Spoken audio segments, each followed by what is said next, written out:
we're all gonna die. It's a matter of when that happens. But even saying that out loud for a lot of people is uncomfortable. The true monster in this is human nature and what we're capable, which I think is pretty horrifying. Well said. Absolutely.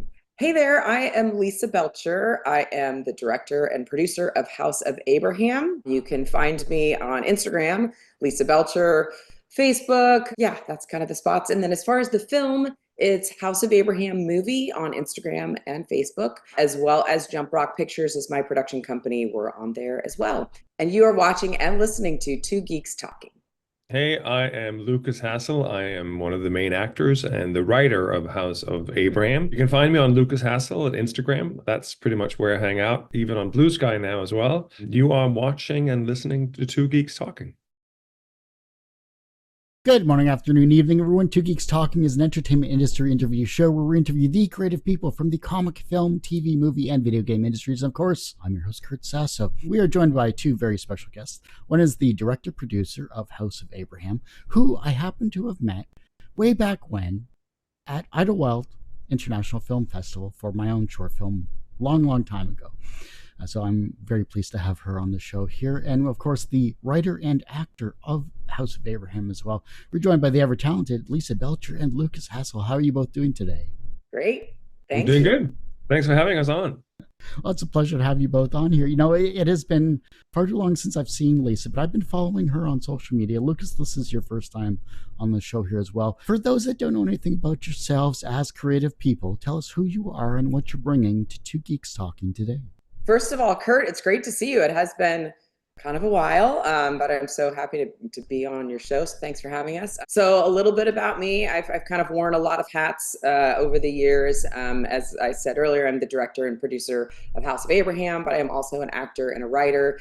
And I've worked on a lot of shorts that have done the festival circuit, hence our meeting at Idlewild. Yeah, that's me. And I'm an actor, writer, filmmaker, and a producer as well. So I also wear multiple hats. In this case, on House of Abraham, I was just the writer and the actor, so to speak. I've collaborated with Lisa before on a short film, and so this was our sort of natural progression to collaborate on something again. And we took on the ambitious project of a psychological horror feature. And I'm a DIT producer as well, so we're all in the same industry. Go figure. Gotta love that. It's a small community, but it's a worthwhile community at that. And I think it should be aptly called for today. It should be called Three Geeks. Which is true, but you know, I've branded myself all this time, so I get it. I completely understand, and I will put a new image up as I post the title images and all that. It's all good. All good. I'm excited to lean into our inner geeks, however many geeks we are. Exactly, yeah. Just like however many films we've created or have on the shelves there. Lisa, I'm going to start with you here. House of Abraham. Thanks for letting me at least see the film. It was a beautiful film, really amazing actors and actresses throughout the entire thing. Psychological horror is kind of like what I enjoy because I'm not really a horror person, but I loved the interactions with everyone. I got to talk to Lukas briefly earlier, so it was a beautiful film overall, well shot, well acted. So I can't wait to see how this does on the actual circuit. Me gushing aside, though, here's the actual question. What specific moment where you had to choose between visual poetry and raw horror, which did you pick and what did it cost you creatively? Oh, that's a big question to lean into. First of all, thanks for the gushing. I appreciate it. We all know how much hard work goes into making a film, so thank you for that. As far as a moment that I had to choose, yeah, from visual poetry and horror, I don't feel like there was a lot of sacrifice leaning into the horror because I think for this film, especially in the beginning, a lot of the horror is very understated, or the horror and the thriller.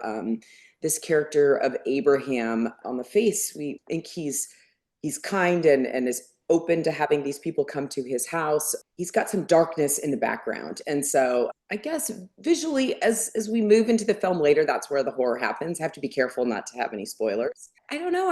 I guess I'm happy with the way that it turned out. It's definitely more psychological than it is slasher horror, but there are those fun horror moments for those horror fans. So I don't know. I don't feel like there was a sacrifice. I hope that's an okay answer.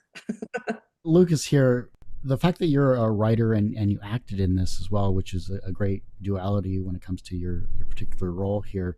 So you had a kind of understanding of the script as well as, playing off of your amazing cast that you had there. What was one uncomfortable truth you had to embrace about yourself to authentically portray this character? Did you have any kind of realizations that lingers like a phantom limb after filming? Well, so I think one of the strengths we get as artists is that we're very good at looking inwards. And I think that's the strength that I bring to the table, is that I'm used to searching all corners of myself to find things to connect to, whether I'm writing or directing or acting in something. And so there really isn't something that I realized that I wasn't aware of already. And I think, the horror of House of Abraham and the character of Abraham is that he is somebody who doesn't have a lot of limitations in terms of what he thinks he can do. And I think that's the most interesting part really about sort of human nature, the dark side of human nature. And if we're willing to stare into the darkness, which I am as an artist, then there isn't really something that would linger in that sense, because it's always there, regardless of whether I'm shooting or not. What is House of Abraham? Because that's not something we actually touched on, you said. So let's do that right now. As the writer itself, what does House of Abraham mean to you? And can you give us a synopsis of us? And Lisa, specifically, House of Abraham, when you saw this script, what did it mean to you as a director? I'll give the pitch for the film. So House of Abraham is kind of this mysterious cult. And Abraham invites 6 people to his home for a weekend to help them end it all. And our protagonist, Dee, played by Natasha Henstridge, when she arrives at the house, we find out she has this kind of a secret agenda, and it takes the weekend in the film on all these different twists and turns. To answer your question about when I, read the script and when Lukas kind of came up with the idea, I mean, when I put myself in that audience, my favorite thing about this film is the unexpected turns. It really takes you on this journey. There's so many movies out there right now that are sort of predictable and you know where it's going to go. And Abraham, I believe, or I hope, is really a ride. And Lukas was, as far as writing this and sending us in different directions, there's a lot of unexpecteds. Yeah, when I first heard of the idea and read the script, I thought, yeah, this is not something the big studios would touch. It could be potentially controversial, but that got me excited. And so Lukas and I were like, yes, let's do this. Yeah, and to back up what Lisa just said, I think it was crucial when we started coming up with spitballing ideas for the script and I started writing it and creating it, is that we really didn't want to compete with Hollywood. I think the indie feature market, your best shot at reaching a lot of people is to do something different, do something that hasn't quite been seen before. And I think House of Abraham is it. I saw House of Abraham in many ways as a sort of microcosm and exploratorium of manipulation and looking around sort of the world today, sort of why this film, why now, is that you see a lot of people being manipulated in society by that are maybe more educated or smarter than them. And so I wanted to explore that notion of what do you do when you get into a very dangerous situation at your most vulnerable. Be careful which corner you back yourself into. And then, of course, certain people, when they are in that corner, will fight their way out. And that was the intriguing part of creating the story. You both mentioned Natasha Henstridge was part of this amazing cast. Like, honestly, I loved your interactions with Lukas, yourself, and her throughout the entire film. It was just, I was on the edge of my seat entirely watching this. So I love this, and the fact that she's a veteran actor like yourself, done so many amazing things in the sci-fi world, etc. But working with Natasha, both as the director, producer, and the writer and actor playing off of her, what was her most unexpected creative instinct that ultimately revealed the story's beating heart? I'll jump in. I think Natasha's biggest strength in this role is keeping things subtle, I guess, for lack of a better word. And really, as you see the movie, you realize that as she's going on, there's a lot more happening than what is upfront. Or what she's saying. It's so much deeper. She doesn't overdo it. She doesn't overplay it. Dee is extremely layered and complicated. What she brings to Dee is, I don't know, it's simple, and those subtleties come through, and that makes it so powerful kind of when you learn later in the film what that character is really about. So Natasha was really a joy to work with. I enjoyed her so much, and I'm so pleased with her performance for Dee and in the film. I've had the great fortune of having worked with Natasha on 3 different films before this as well. And so I know her well, and we're very close friends. And so I just think the world of Natasha, because when you meet her as a person, she's warm and intelligent and kind. And it was really those features that I was looking for in Dee. She was able to just tap into that natural kindness and warmth that she possesses outside of work as well. And so that's really, I think, where her strength comes across, because she is a layered actress. She's very talented. She can do pretty much anything, but I think one of her biggest strengths is how natural she can be on screen. There's never a feel of pretension or actually acting, right? Sometimes you see with certain actors, they're very talented and great, but they're working at it. And with Natasha, it's very deceptive how natural she comes across, and yet very deliberate at the same time. Set decoration, production design is really important when it comes to a film, especially if you're using a single location like what we're dealing with here in this film itself. This house, in all honesty, feels like it's its own character. So how did you use production design to externalize the psychological decay of this particular location throughout the film?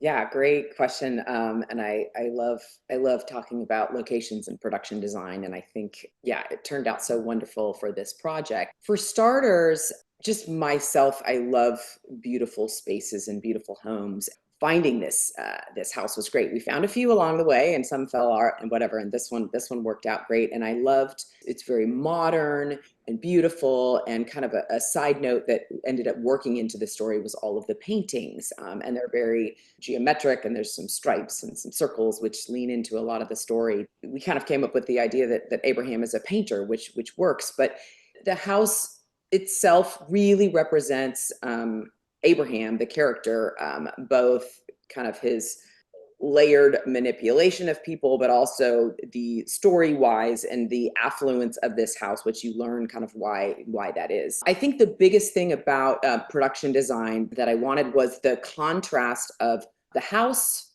and then Abraham's lodge. And Abraham's lodge, as we learn and go forward, that really represents the horror and the darkness inside Abraham. And so that being, as you see, dirty and dark and all sorts of things you'll discover later on that are out there in the lodge is kind of the evil of Abraham, in contrast to the bright, white, beautiful home and the manipulation that he's setting up. Welcome, you're welcome here, as Beatrice, played by Lin Shaye, says, with the beautiful daisies, and it's just the irony there. So. Yeah, and it's sort of, I think it was very important for us to find that representation between the exterior of Abraham, what he, presents himself as to everyone else, and then we have the Abraham Lodge, which is probably really what his inside is like. So it's kind of like the exterior interior of Abraham that is sort of personified or created through these 2 locations. And we looked at a lot of different locations early on. We had many different options for the outside of Abraham, so to speak. We kind of knew that it had to be a very specific feel that we were going for. And this sort of modern house that we stumbled upon pretty late in our research was exactly what we had in mind, essentially. This sort of protected, secluded, elegant, but also mysteriously angled with different staircases and turns around corners and so forth, that sort of personified this journey that we're about to take people on. If this script was your subconscious trying to send you a warning in Morse code, what would the message be? Wow. If I knew Morse code, I would have answered in Morse code. Sure. I think the result would be something like fear nothing. Right? Fear nothing. Because I think Abraham is a character who sort of believes in that. Fear nothing, face everything. Everything can be faced if you're brave enough. And I think that's also where he gets his sort of brazen nature. He's ruthless in many ways. There's really nothing that he fears. So I think that is the takeaway for sort of underlying everything after having sort of finished the script. Is there a fine line between confidence and acting? I think it's very related. I think your best acting comes when you are confident. That's why, I was on a show for a while called The Blacklist, and it's very intimidating being on such a massive production, massive set, massive amounts of people around you. And if you lose your confidence and you start getting nervous based on all that, then your acting is not going to work. So I think confidence is very related, and that's why it's great working with someone like Lisa as a director, because she understands that for an actor to do their best work, they need to feel comfortable, they need to feel safe. Lisa is someone who really provides that. I mean, a lot of other directors are very visually oriented, or they're going this way for this way, but Lisa always made sure that we knew where we were at and that we were present when we started shooting. And so confidence goes hand in hand with safety, which goes hand in hand with good performances. Yeah, and that was the one thing I was kind of curious about, because you're both touching on, and everyone on this particular film is touching on, ending one's life as the basis of said film. That's got to put a lot of psychological pressure on people, whether you're an actor or whether you're not. Like, because it's a psychological horror film, what exactly is psychology that people can take away from this film? I think when it comes to the idea of ending your life, it's a very controversial subject, and people are afraid to talk about it. That's why I've been avoiding using the word suicide. That's the word. um, I think in this film, hitting this subject head on, of suicide, which is very difficult, does allow people to talk about it. So I have been part of some interesting conversations after people have watched this film and do bring it up and talk about it. And so I think it could potentially be a good thing that people are talking about that. Yeah, I would agree with that. I think also, I think there's a level of sort of hypocrisy in this sort of industry, perhaps, about suicide versus you have a film like Terrifier 3, which is super gory and super violent, and things are being cut out of people's stomachs and heads are being taken off and so forth. And yet when it comes to something like self-determination or end of life or euthanasia, then it's like, ooh, we can't touch that. And I feel, listen, if we're gonna protect people's ears and eyes out there, then let's get everything on the table. Let's talk about all of it. And I think, suicide is a big part of society today. And of course, nobody endorses suicide in that way, but there's a lot of talks about euthanasia around the world and the right to self-determination. And so talk and discussion about these items and these issues is always helpful. And I think House of Abraham is going to bring a lot of that to the forefront, and we can have real conversations about it. But it's also, this film doesn't glamorize suicide per se in any shape or form. In fact, I think at some point, one of the characters in the script says these are murders, not suicides, right? Because it is in the horror world, and it's not meant to be a documentary about suicides. There are plenty of those. This is really about the world of manipulation. And the takeaway from this movie should be about, be careful who you trust when you're at your most vulnerable. No, it's good. Very good point. What's the counterintuitive secret about directing and acting in psychological horror that no one talks about? Let me take a moment to think. Yeah. Well, for me, then I think counterintuitive. You're sort of loading my answer by adding that in there, because I don't necessarily think anything is counterintuitive, but it's not scary to film it, if that makes any sense. We're basically, I have to look at my character as a non-villain. I have to understand his motivations. I have to understand what he's doing. And so none of what he's doing is scary. It's not horror to me in the moment. So maybe that to other people would feel counterintuitive, because they feel like, oh, if the film has this tone and this vibe, well, then the tone on the set must have been really scary and people must have gone home haunted at night. And that's really not it, because you're working with a group of professional people. It's a very friendly and warm atmosphere, and everybody knows what we're there for. So counterintuitively, it's very organized and centered. And occasionally you have difficult scenes and it'll take you a little while to get out of it. But at the end of the day, you're going to sit down with everybody for a lunch or whatever and sort of get back to normalcy. And then you're going to go back to your trailer or dressing room and get your head back in the mindset of what you're about to do. Yeah, I'll add on that as well. Yeah, it's It's not scary. You're right on that. I think as far as acting, I'm going to venture to say that horror and comedy are sort of similar in the fact that if you're like playing it kind of straight, like as Lucas is playing Abraham, Abraham believes he's doing the right thing and has, you know, intentions and motivations, and he believes he's helping people, or he believes he's, you know, doing all of that for good. So I think maybe that's counterintuitive, is that, you know, Abraham is not up there going, I'm gonna play scary, you know, that's not what I wanted from Lucas or from anybody. So yeah, it's playing the truth of that character. I was always curious about that because you talk to various actors and directors, and you wonder set life, how that is. You wonder, you know, especially from an independent production, especially with this particular topic, like obviously it's a safe set and everything like that, which is wonderful to have and see. So I'm sure there was a lot of discussions with everyone in terms of motivation and such from an acting standpoint. But in regards to, say, shock versus substance when it comes to psychological horror, especially with this particular film, was there anything that sticks out to both of you that just will set this tone of psychological horror for the future films that maybe view this? I mean, I'll jump in and say, as a director, I had no intentions of shocking people. I think I went with the substance of what this film is, and the reality of the story and what was happening. You know, there's a drowning scene where one of the characters wants to end his life from drowning.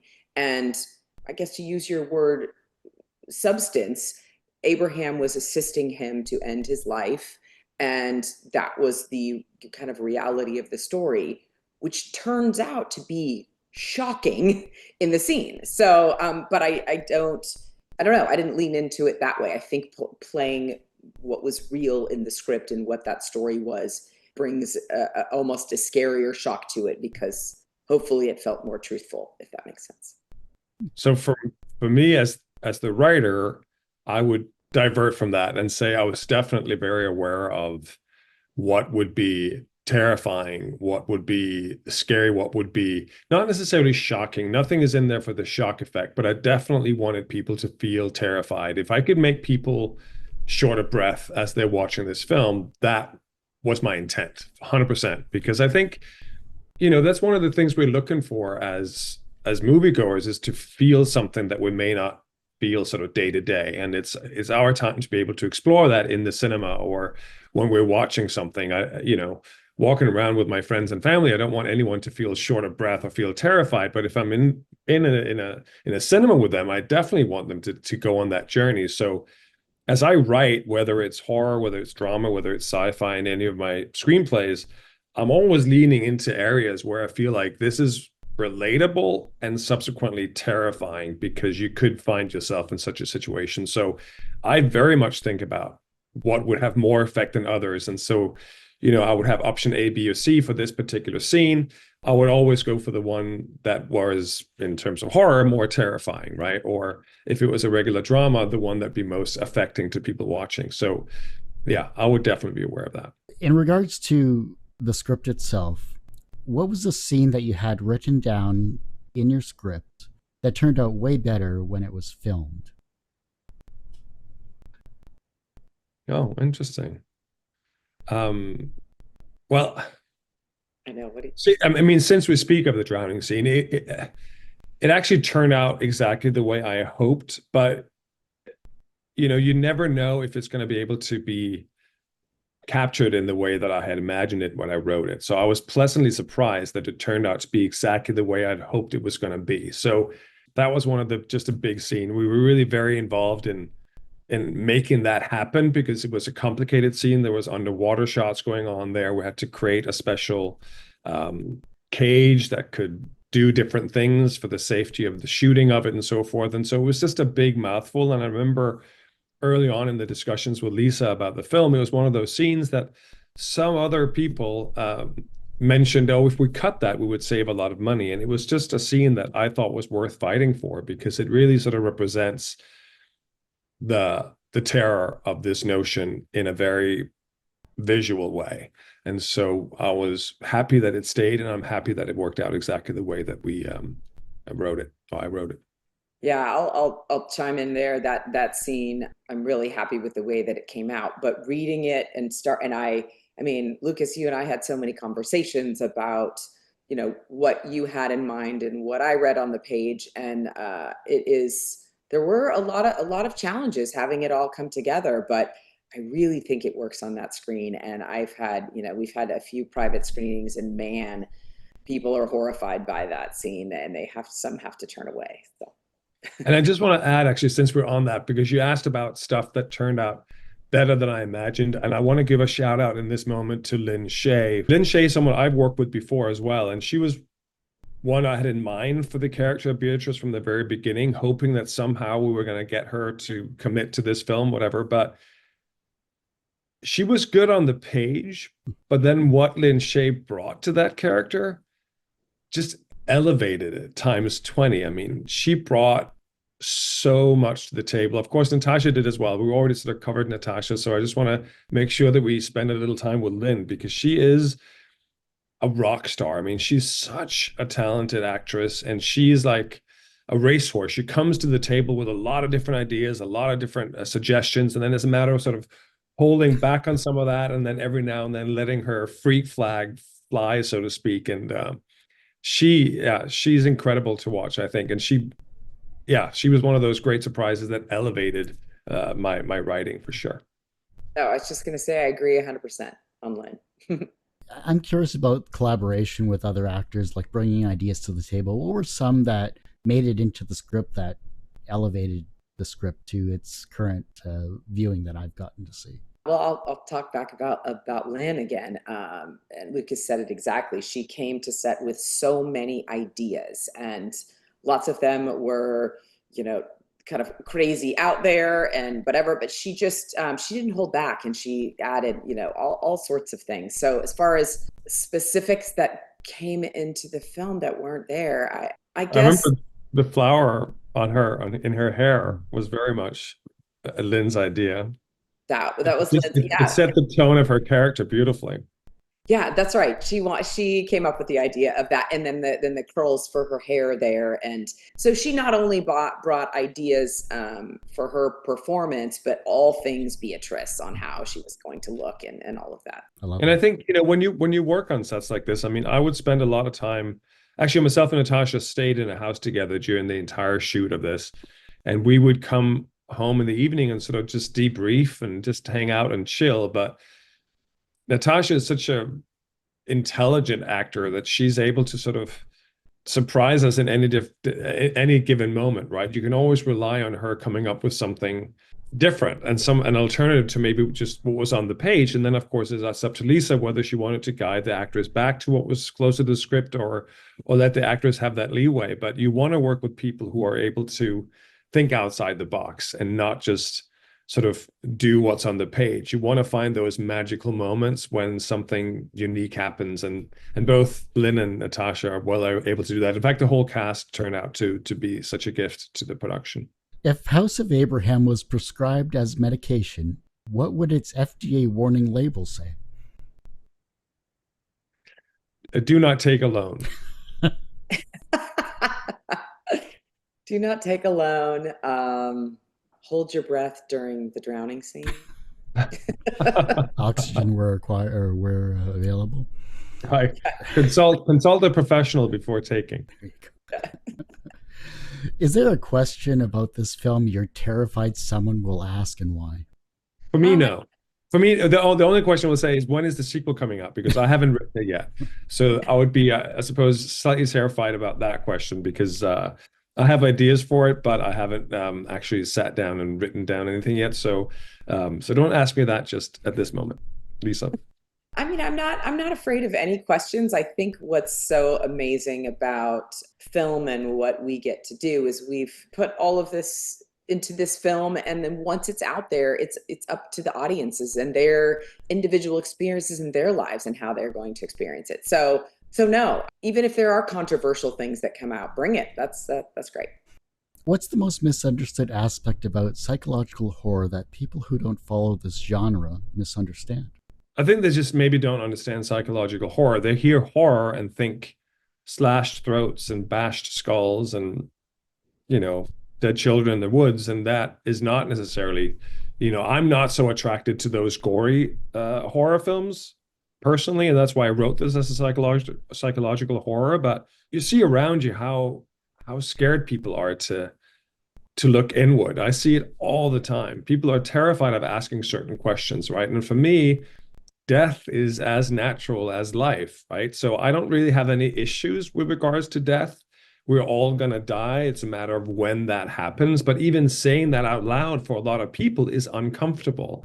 And so I think the misconception about psychological horror is that you're going to come out a changed person, or we're trying to, again, manipulate you into thinking a certain way. It's just psychological horror is meant to sort of gently nudge you towards maybe having some thoughts about things that you may not have thought about before. Yeah, I think the best horror aspect or scary or thriller aspect of this film is there is no, there's not a monster that we've created out of special effects. I mean, the true monster in this is human nature and what we're capable, which I think is pretty horrifying. So well said. Absolutely.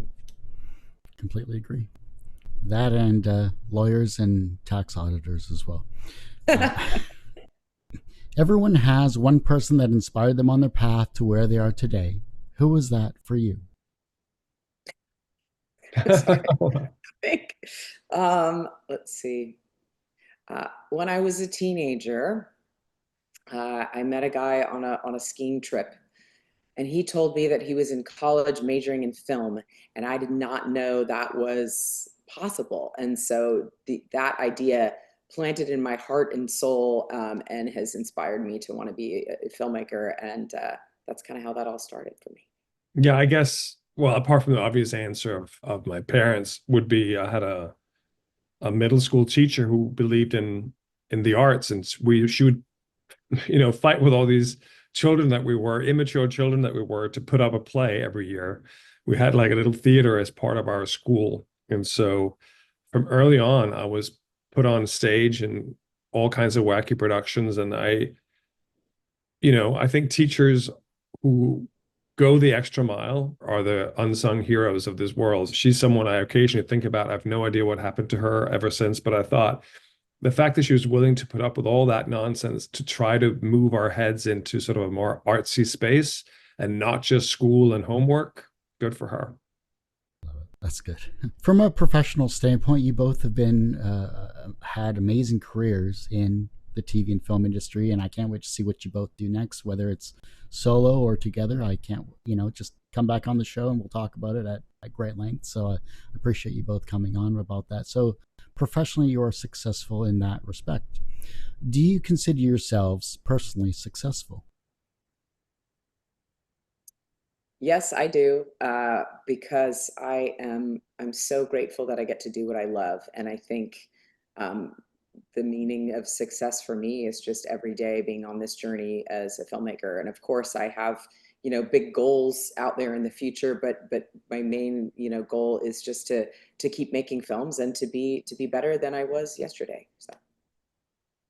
Yeah, I agree. I consider myself successful in that I find myself in a world where I love what I do and I'm happy with who I've turned out to be.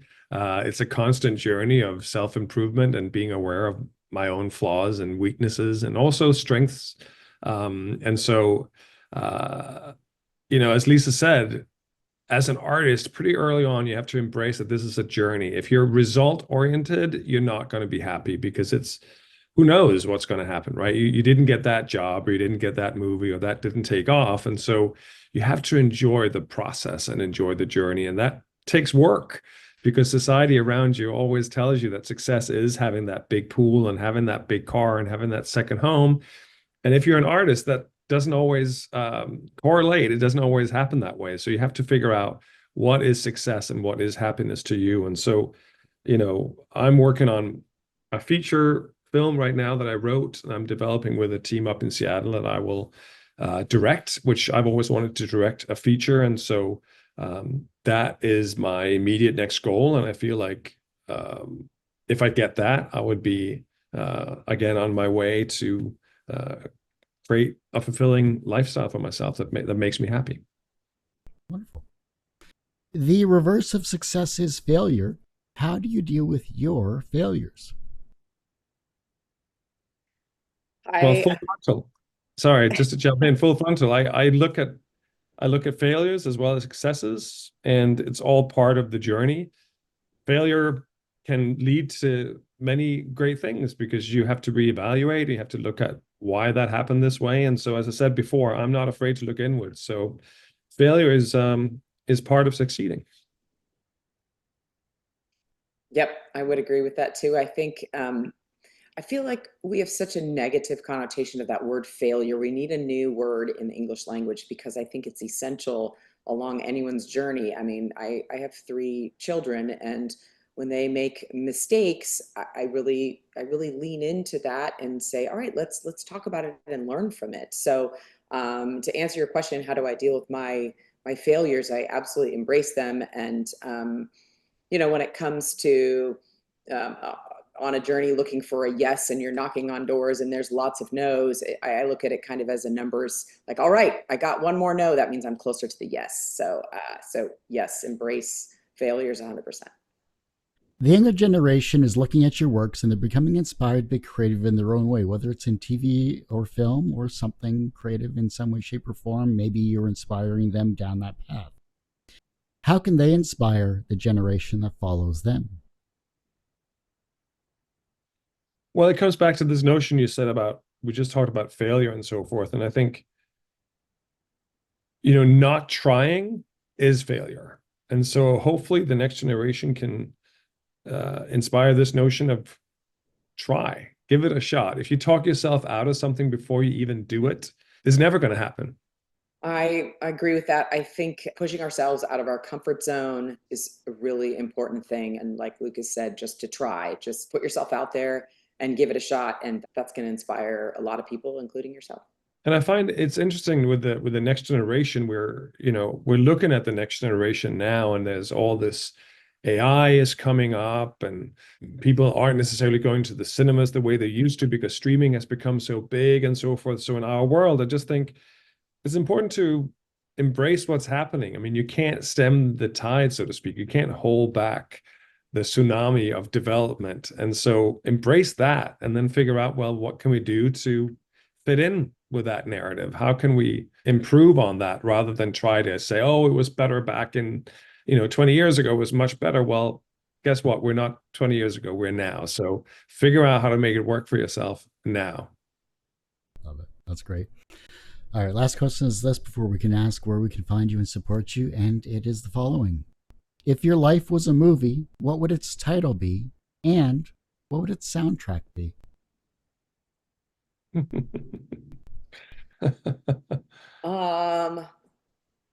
My title would be happiness. I believe strongly that happiness is a choice, and I choose that every day. At least I try. And then the soundtrack. Oh, it has to be heavy metal or something, Lisa. For you, sure. No, there's AC/DC or something. No, I have the song Bob Marley. Oh. Everything's going to be okay. Isn't that the title of it? Something like that. Everything's going to be all right. Everything's going to be all right. Thank you. Everything's going to be all right by Bob Marley. That's the soundtrack. I think mine would be Life as Poseidon, or Life as Jesus 2, or Life as Moses, because that's what people come up and tell me in the street that I look like. So let's say Life of Poseidon, and I would have Philip Glass score that hands down. Nice. Okay, wait, but someday it's going to be Abraham, because Abraham's going to be a household name, and they're going to be like, "You're so." Abraham. Right, there you go. Life is not for everyone. Yes. The next generation of Abrahams are going to come up. They're going to have the same sexy hair and the whole look. I can see it. But there's only one Lukas, so That's right. Right. And one Lisa as well. Oh, well, I do hate to say it, but that ends this particular episode of Two Geeks Talking. I want to thank you both so much for coming on the show. Thank you. Thanks for having us. And please check out House of Abraham. Thanks so much, Kurt. Speaking of which, where can we find it? How can we support it? When is it released? Obviously, this is present tense. And how else can we support you both? Well, we're excited. House of Abraham comes out today in New York. It'll be playing at the Look Dine-In Cinema tonight, and then it will be there for at least a week, if not longer. So please come to the theater and check it out. And then they'll be coming to LA at some point after that. Yeah. Oh, yeah. And maybe beyond. Yeah. And after that, it will roll out across the rest of the nation. You can find more information out about the film at our Instagram page, which is House of Abraham Movie, or on the website, houseofabrahammovie.com. And there's a Facebook page as well. Okay. So, hey, if you want to check out more about both the House of Abraham and what Lukas Hassel, the actor, writer, filmmaker, is up to, you can check out my website at lukashassel.com, or find me on Instagram, also Lukas Hassel. I post on both of those frequently, and you'll see lots of exciting things coming up. If you want to follow me and next projects and House of Abraham and all the things, I'm on Instagram, Lisa Belcher.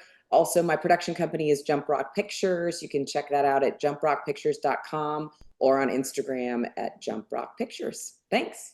See you in the cinemas. Well, like I said, that ends this particular episode of Two Geeks Talking. You can, of course, find this interview and 1,200 plus others on our YouTube channel, youtube.com/TGT Media. You can find the podcast at Two Geeks Talking. That's TWO.podbean.com, or just search Two Geeks Talking wherever you get your podcasts. And as I say every week, everyone has a story to tell. It's up to me to help bring that out. Thanks for listening and watching on Two Geeks Talking.